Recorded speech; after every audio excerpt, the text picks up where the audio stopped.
Thank you for joining us on the Winning at Selling podcast. I'm Bill Hellkamp of Reach Development Systems, and with me is Professor Scott Plum of the Minnesota Sales Institute. That's not fair is a common reaction when we don't get our way. You react thinking the incident is over and closed, and the time and experience has no future value. But are there ways to make the outcome better than just fair? I say yes. Learn the valuable lessons learned through undesirable outcomes. As Bill and I discussed, That's Not Fair on episode 523 of the Winning at Selling podcast.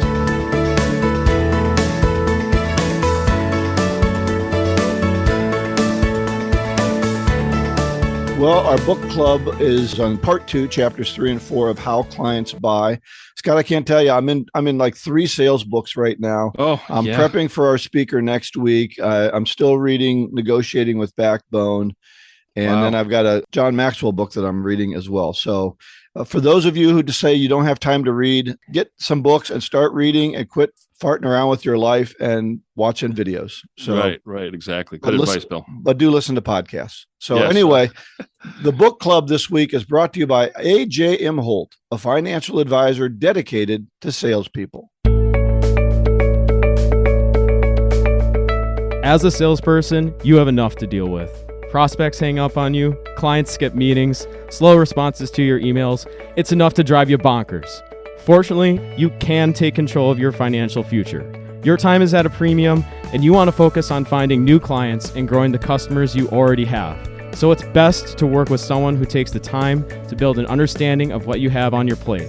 I'm AJ Imholt of Fortune Financial, and this is where I come in. As a financial advisor dedicated to salespeople, my goal is to help manage your portfolio so you can focus on what matters. Then, I'll take care of the boring details while you go out and crush your numbers. You can schedule a time to chat with me using the bookings link in the show notes. Good luck out there, and I'm looking forward to hearing from you. A.J. Imholt is a registered representative and investment advisor representative of Security and Financial Services, Inc. Securities and investment advisory services offered through Security and Financial Services, Inc., member FINRA SIPC. North Star Resource Group is independently owned and operated. Fortune Financial is affiliated with North Star Resource Group and is independently owned and operated. All right, part 2 of How Clients Buy. This book is about selling consulting services, so keep that in mind. And what he talks about, chapter 3 is called Beyond Pixels. Selling a service is different from selling things and harder too. And that's where he's going to make the case for what we need to do different and what is different about selling services versus hard goods. He calls them credence goods. And the seller not only establishes the value, but establishes the need. So he gave an example of taking your computer into a computer store and they say, wow, this is kind of a mess. I'm going to have to spend a couple hours with this and here's what it's going to cost. So, they help you understand the problem and then define what the need is going to be. So he talks about one of the key values is going to be trust and how that trust is built. So I'll let you take it from there. Yeah, I was first introduced to this concept of selling a service is selling a promise from the book Selling the Invisible by Harry Beckwith. And this was written in the 90s. Great book. The foundation, and it's still very relevant to today's marketplace. And the premise of that book is when you're selling a promise, the prospect determines the confidence and credibility in the bearer of the promise, which is the salesperson, and prospects define value by applying the solution, and the solution is your advice and confidence in you, the salesperson, and the promises that you give. The greater the value, the more you're able to charge, but it's also built, like you said, Bill, on the foundation of trust and respect and belief in the solution that the salesperson is proposing. And we need to be influential without coming across as being desperate. And I'll say it again, and I've said it many, many times, we need to educate to influence, not educate to teach. And that's a difficult lesson to learn. And I know that because in my years of sales, I started with, I need to educate the prospect. I need to teach the prospect about our solutions. I need to tell them about everything that we offer and leave it up to them to determine the application, which is a mistake. We need to work with prospects to apply the promise, apply the solution, and sell the outcome. And I think this is what that book is really getting at. Well, when he talks about selling this solution, there's 3 R's that he talks about as ways to get this business. And that is relationships, who you already know, referrals, which is how I got the last piece of business that I got, and reputation. And that's what your reputation is out in the marketplace. So the 3 R's: relationships, referrals, and reputation. I find relationships are what keeps you getting business over and over again, as well as referrals. Reputation, I think, is hard to build unless you're going to be one of the big hitters. Now, you and I are working in a smaller venue. We're not one of the big 6, accounting firms or whatever. But I think our reputation within our city is very important, which is why we put time into nonprofits, getting ourselves out in front of people, doing presentations, doing newsletters, doing articles that we put on LinkedIn. Now, those are all ways to build your reputation. And being involved in the community. And I think one of the things that you and I both do, Bill, is supporting the PSA, Professional Sales Association. And what that is, and listeners from across the world can do this in their local communities, is you're demonstrating a public commitment to the profession that you've committed your life to as a career and as a calling. So demonstrate your commitment publicly.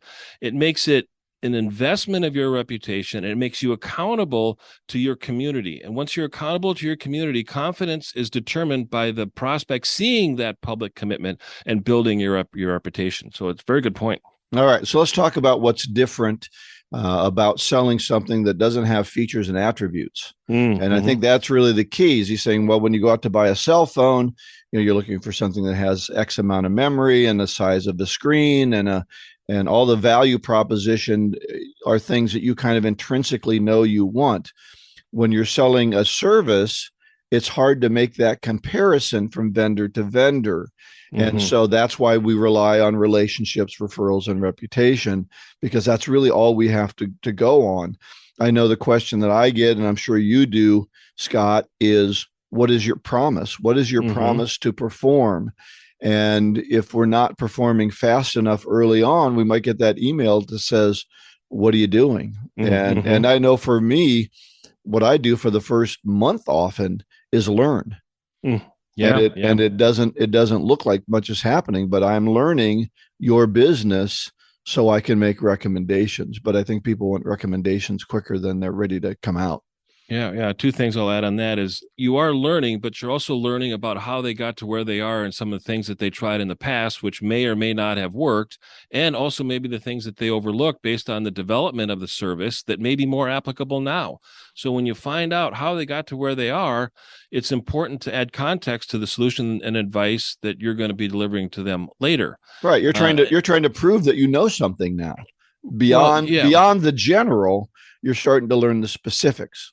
Right. And another thing that I think that it's really important is to create a timeline of how you're going to be implementing your services and how to keep you on track, but also how to keep your prospect on track. Right. How many of us are waiting for information from our prospects? And it gets into days, which then gets into weeks, which then delays projects months. Right. And then the prospect is always blaming us. We need to get ahead of it for our own sake, is to get a timeline put together, agree to the timeline, follow the timeline. I learned this when I was selling websites to attorneys on the East Coast. I'd sell the website and then they tell me, well, I want it released in a month. I say, okay, great. Here's the timeline of when we need all of the content from you. And they always took 3 times as long on getting me the content as to when they wanted it released. Right. And then you have the challenge that they don't want to hear what you have to say. I told the client that I'm working with, chances are good I'm going to piss you off a couple of times during this process. And I said, my goal isn't to piss you off, but my goal is to tell you the truth. And sometimes that's going to, you probably know that truth, but you just haven't wanted to stare it in the face. So, and they want to hear it. I mean, like I've said before, from the challenger sale, if we don't challenge them, we don't change them. Right. And we got to challenge them. And sometimes they may feel that they're disappointed or they're upset with the truth. All right, back to the book. He makes comparisons in a chart on page 35. If you've bought the book, you know this. And what he compares is product sales to credence sales. I'm just going to go over these really quick. Product sales are tangible, credence intangible. Product sales have specifications, credence has reputation. Product has attributes, credence has credibility, believability. Products have features, credence has respect. Product has a warranty, credence has thought leadership. Product has promotions, credence has relationships. Products has brick and mortar and internet, and credence goods have trust, but I think we also have internet and sometimes brick and mortar. I do think that brick and mortar can be valuable when selling a credence good because it says you're going to be around for a while. I remember one of the situations I had very early in my process. I lived in Bloomington, so as a member, I joined the Bloomington Chamber of Commerce very early, and no one would really buy from me until I'd been around about a year. And then they started to do some business with me. And I asked one guy why. He said, well, we wanted to see if you were going to stick around. Yeah. And we laughed about this in our last podcast. The people who say, yeah, I'm a fractional CFO until I find a real job. Yeah, unfortunately. Yeah, that's that right. happens. Yep. So anyway, any thoughts on that chart? No, it's a great list, and one thing I think that product sales does not include is a guarantee. And in most cases, when you're offering a service, it's tough to offer a guarantee or a warranty. But the value of the credibility the prospect has is to determine the value that the check is made out to the salesperson. Right. And sometimes when salespeople are selling a product, they don't put as much emphasis on the reputation and the service, because if it doesn't work, they can always replace it. Well, we'll just swap it out. We'll give you a new one. Yep. I mean, I knew of a guy who laid concrete, and I said, what kind of guarantee or what kind of warranty do you offer? And he goes, if they don't like it, I rip it up and redo it. It's like, okay, well, I guess that's one way of doing it. I mean, we don't have that option when you're selling a service. You're selling time. You're working against time, working with time to your advantage. So you need to be able to, establish that credibility and that reputation. It's very important. Absolutely. All right. So one last point that I want to make from this chapter. He talks about the law of supply and demand being corrupted, which I found interesting. There's a lot of consultants out there. For you and I, there's a lot of people who consult on sales or leadership. And so why can some companies, even though there's a lot of competition, still be able to charge a lot? And that is that reputation that's out there. Right. And you can charge more because your reputation is high. The demand is high for you individually or for your organization, and therefore you can demand more. I've always told people who have started to be in consulting, they say, well, how much should I charge? And it's like, well, depends on how much reputation you have. Pretty early on, when you're not busy, you charge whatever it takes to get busy. As you start to get very busy, then you can make the decision to charge more because your time is now more valuable. But when you got nothing to do, you might go for a lower hourly fee. So it kind of depends on what you need. Right. No, that's absolutely spot on. And it's pricing based on the outcome and not always necessarily the time or the cost of goods sold, which is more of a product selling. It is more of the cost of goods sold. All right. So he finishes up the chapter talking about, is it 4 hurdles we have to overcome? Four systematic obstacles. Yeah. So we're going to go, that'll be the next 4 chapters, coincidentally. Yeah. And chapter 4 is obstacle 1. What they don't teach you in business school. If I am supposed to be the expert, why do I feel so stupid about sales? That's right. And this gives me a great opportunity, as you know, I love to do, to beat the hell out of university system, which is usually made of a bunch of arrogant people who have never done what they're trying to teach. No, I'm not saving it for group. I'm for group. Okay. No more of that, Scott. I'm going to tell people what I think. My son spent, $600,000, $750,000 on college, all of them to come out and tell me, well, what I learned in college, I'm really not going to use in my classes or in my business. I'll have to relearn what I need to know. So maybe you business school teachers ought to spend some time actually doing what you're teaching and see if you can teach these young kids something they're going to actually use. So what he's talking about in this is that the business schools don't teach sales. Now they're starting to do that a little bit more. Yeah. There are some sales organizations. As a matter of fact, at PSA, we had a speaker from University of Minnesota, Duluth. His name isn't coming to me, but he's the head of the sales course, the professional selling program at the University of Minnesota, Duluth. And so I think that's great. If he's actually been out selling some things, that's even better. So, what do you think about this? Should they teach more about this in business school, or what should we do? I totally agree. And there's really a difference between practice and theory. And unfortunately, I think some of the educators in the brick building entered when they were 5 years old and never left. And a lot has changed in the marketplace. And I remember going through school and having textbooks be, 10 or 15 years old. And, the product knowledge doubles every 5 years. There's so many things that come out. And unfortunately, our education system is going through a whole reform right now, which is, not always good. And we're starting to erase history or starting to rewrite history. And that's a whole nother topic. But we need to be able to look at a skill that is going to be useful in no matter what we have as a career. And I think sales, influence, persuasion skills are going to be very, very powerful, but they're not taught in schools.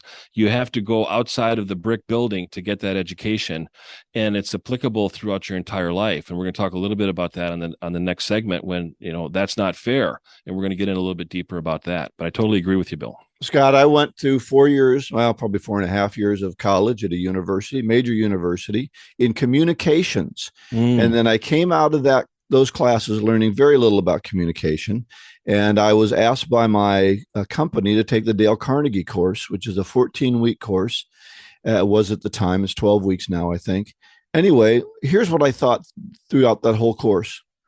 Why didn't they teach me any of this stuff in my 4 years of school in communications? I learned more about communications in 14 weeks of taking the Dale Carnegie course than I did in my entire 4.5 years at that major university. Now, fortunately, in my day, it was a lot cheaper now, but now you could spend $200,000 to get the same lousy education and come out. And you and I, we've been teaching people for years, young people that come out of school, they know nothing about real world situations. Everything they know is theoretical and in my opinion, fairly useless toward what's going to happen. They can do a rubber chicken chart, but they can't talk to people.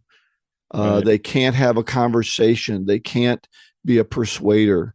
And that's what we are teaching people to do. So I think it's crazy that people come out without, and they don't even know how to run a calendar. They don't know how to budget. They don't know how to run a checkbook. This is what we're coming out of our schools with, but they can do, an advanced rubber chicken chart and whatever they want to do. So selling is a real key value. I think it's valuable for everybody to learn how to sell. And that's why you feel stupid, because you don't know how to sell. I've talked to a lot of people, Scott. I'm an expert at accounting, and then their business fails. And why does it almost always fail? Expect people come pawn at their door to do business instead of learning how to sell it. Right. And that's the legal profession. Unfortunately, attorneys are kind of restricted when they can't really market and they can't actively solicit in a way to get business. They always have to have clients and prospects call them to start the conversation. So they're a little bit held back in that area. I've learned that when college graduates graduate, they get into sales, they still think that they're being tested.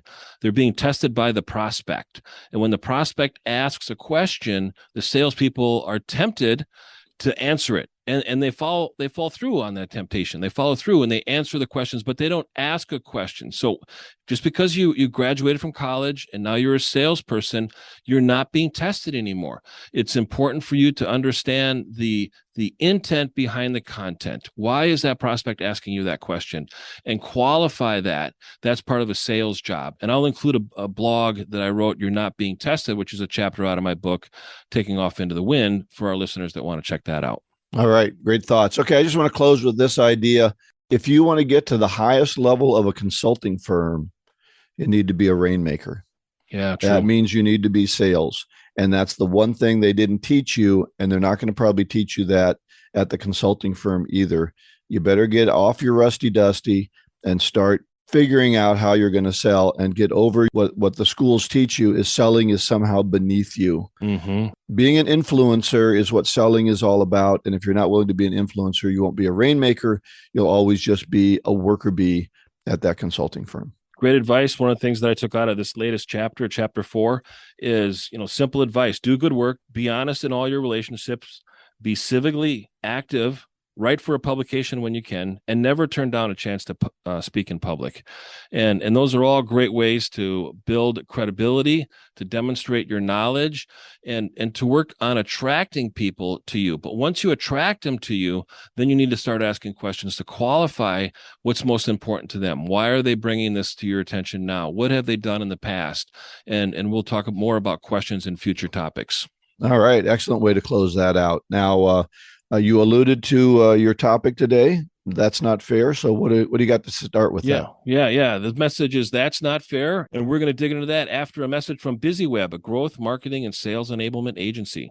This is Dave Meyer with BusyWeb, a proud supporter of the Winning at Selling podcast. BusyWeb is a growth, marketing, and sales enablement agency in Minneapolis. Each week, I'm bringing you buzz tips customized for sales pros to help you land more deals. If you need help driving leads to your biz, check us out at busyweb.com. That's BIZZYWEB.com. This week's tip, track your sales activity in a CRM. Sales is one of those things that requires persistence and patience. And the more you know about your prospects, the easier it is to stay connected. Having a contact resource management system is an essential part of staying in touch. Having a spreadsheet with contact info isn't enough, and neither is having Post-its all over your desk. Modern systems track most information for you. Tools like my personal favorite, HubSpot, track every email you send, every call you make, and all the deals in your pipeline. If you don't have a CRM, let's get you into the 21st century. Click the sponsor icon at winningatselling.com for more online sales tips, or go to busyweb.com, that's BIZZYWEB.com, for tools to start engaging your prospective buyers. Or give us a call at 612-4BUSY-O, that's 612-424-9990. Generate buzz without getting stung. So our topic, that's not fair, is a common reaction that salespeople have when they don't get their way, when something doesn't come out the way they want it to, and they hang their head, they look at their shoes, and they go, that's not fair. And let me ask you a question, salespeople that feel that that's not fair. Where do you learn the greatest lessons? And I would submit that you learn them from not getting the outcomes that you want. And it's so important for sales coaches, sales managers, directors of sales to debrief sales calls with sales people, to be actively involved listening to conversations. After the conversation is over with, debrief with the salesperson. And here's how the debrief goes. What went really well? What did you get a good response to? What didn't go well? If you had a chance to do it over, what would you do different? And when you look at the outcome of that situation, you can gain value from it and you can do the next call better. So is there a better outcome than that's not fair? Yes, a greater outcome, a learning experience where you end up applying lessons learned that didn't work. Bill, have you ever been through that? Yeah, Scott, I think this is really important. I don't think I ever had a sales manager that did what you're talking about, which is to debrief it. And I think when you don't have someone pushing you to do that, you tend to kick the stones at your feet and say, those lousy bastards, they didn't, they should have bought from me and they just bought the wrong thing. And you learn a bad lesson from it, which is it's their fault, not yours. And if it's the client's fault, then you can't change anything. So you get a bad impression. I do think I'm going to beat up on the school system one more time, Okay. Very gently here, so you don't advise me to go take it to save it for group. Yeah, and that is that if all of our life for 12 years we're graded on what we don't know, and I think failure becomes a challenge for us. If we don't know how to fail and fail forward, as John Maxwell talks about, we're going to be in real trouble. But we spend all of our life in school trying to be perfect. Mm-hmm. You get 5 wrong out of 100 on a paper. What does it say? -5 in red and circled, with the idea that if you had done those 5, you'd have been perfect. And that's what we're looking for in school.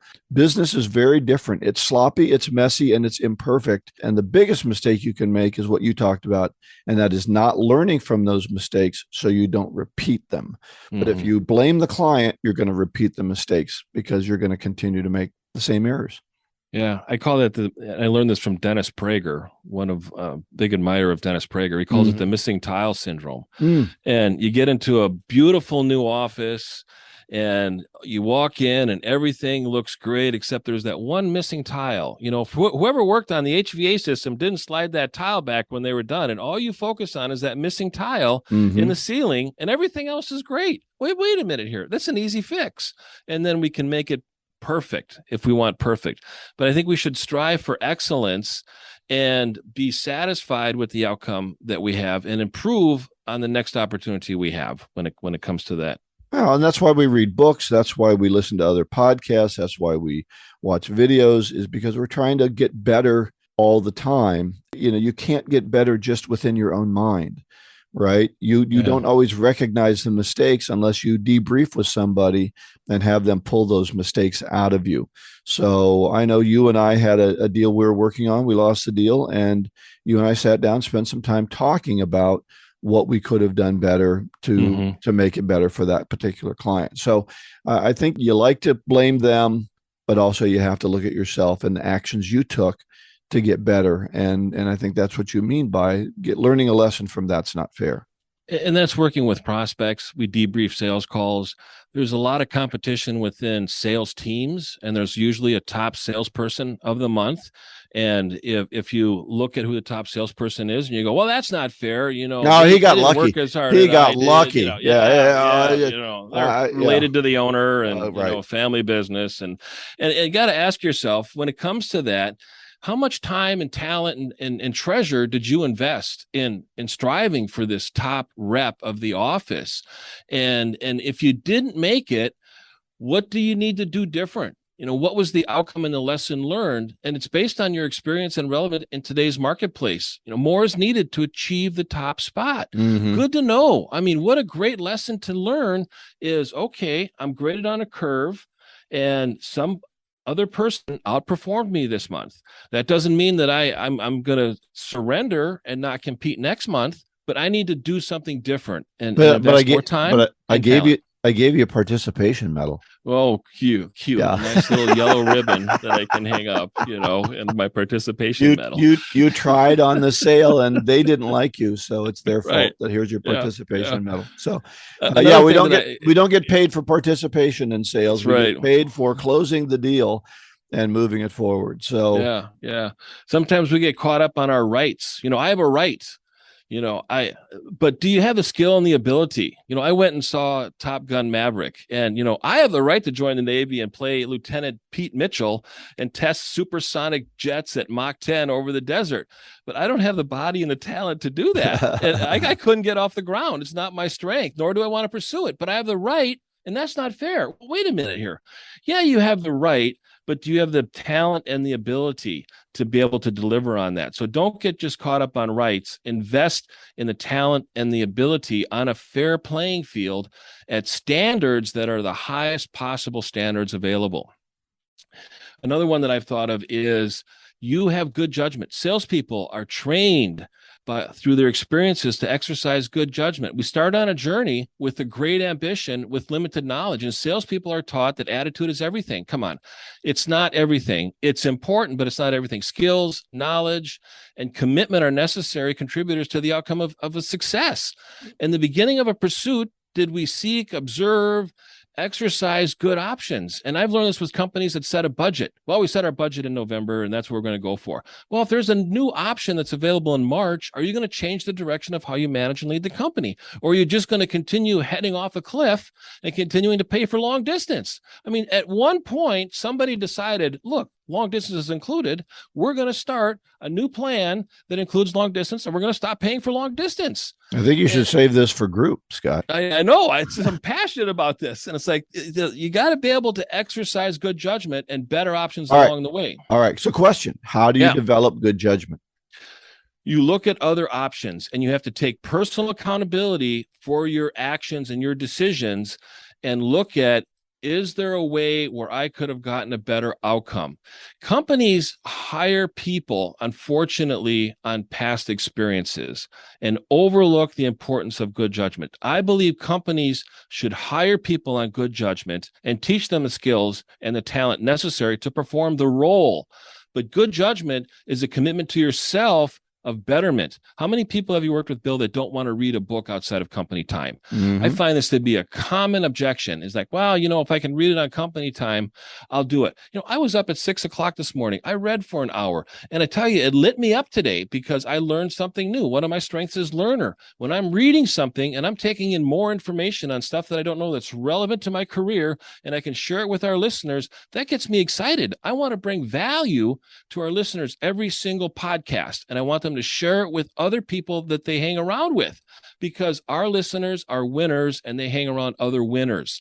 And it's our obligation to deliver that content. And we're grateful that our listenership keeps increasing. It's because of our listeners keep sharing the episode. And when I learn something and I share it, I feel fulfilled. It's like a gift that I'm sharing with the listeners, and they appreciate it because our listenership keeps going up. Well, that's great. I think one of the ways to develop good judgment is through bad judgment. Right. And if you're never trying things, if you're never going outside of the way you'd always do things, you can't develop better judgment, because you're continuing either to make the same mistakes that you've made before, or you're never challenging yourself to try something new. So, for example, in sales, I might get myself locked into a certain size customer, and I feel comfortable with that size of a sale, and a sale bigger than that sometimes makes me feel uncomfortable, and therefore I don't necessarily go after those bigger sales. That's bad judgment, because I'm learning the wrong lesson. There's an old saying by Mark Twain: a cat who sits on a hot stove lid will never sit on a hot stove lid again. Unfortunately, he'll never sit on a cold one either. Right. And so the lesson we can learn wrong is, I made a mistake, that didn't work out, so I'm never going to do that again. Yeah. Where the situation should be, that didn't work out, I made a mistake, how can I do it better so the next time I can succeed? So be careful in how you're making your judgments and what you're learning from mistakes. You can learn the wrong thing. And that's why somebody helping you walk through it, who has more experience, who has a bigger vision, can be very helpful. Yeah. And talking about poor judgment is a lack of self-awareness. Conversations are always held within context. There are some people that are celebrating, others are grieving, some are listening, others are not. And a salesperson is one that has an impact on the experience and an influence on the outcome. Did you influence the outcome you wanted? If not, you learned what didn't work. That's a great lesson. Try something else the next time. Think about Thomas Edison or Alexander Bell or Colonel Sanders. I mean, we've all heard about these stories about people who had great ideas, great products, great inventions, but got tremendous failure along the way, but they always learned something new to become a great success. So exercise self-awareness. And I tell you, when I look at people that lack self-awareness, they're clueless as to how they come off with other people. And they're clueless about the impact that they have on others in everything that they think and they do, and what they don't do and what they don't think. And right. It's self-awareness. I think that's so important, is to have self-awareness. Well, that comes from that blaming attitude, right? That says it's always someone's fault but mine. We can't change other people. We need to make changes in ourselves. So examine the situation, see where you could have been at fault, be open to the idea that you could have been at fault. That's self-awareness, right? What did I do? What could I have done differently? Yeah, sometimes the client just makes a bad decision, but you still have to look at it for incremental increases that you might have. So, Scott, do you have some resources that can help people to understand this topic a little bit better? I'll include a blog, You're Not Being Tested. So that's going to help on playing the role of a salesperson, getting more information. Your goal as a salesperson is to get information, and then to be able to use that information to the strength of the product and service that you offer, to the value that the prospect is seeking. So I'll include a link to that blog. All right, excellent. Let's wrap up with our golden nugget. This is from Sue Monk Kidd in her book, The Secret Life of Bees. Nothing is fair in this world. You might as well get that straight right now. That's so true. My point exactly. Take the lessons learned and change the behavior for a better outcome. If you had a chance to do it over, what would you do different? And constantly ask yourself that question. If you're not conscious of that, you're not exercising good judgment. And if you lack good judgment, it's because you don't have self-awareness. All right. Everything that we talked about is going to be at our website, winningatselling.com. Again, this is episode 523. Next week, we have no book club because we have a guest. David Hoffeld is going to talk about his new book, Sell More with Science. So I'm really looking forward to that. As we've been mentioning the past few podcasts, Scott and I have a goal to increase our downloads to 12,000 per month by the end of September. So please subscribe, share this podcast with colleagues, put it on your social media. We'd be very grateful for that. And reach out to us on LinkedIn, and let's connect on that. Go out and get better one skill at a time. Joyful selling.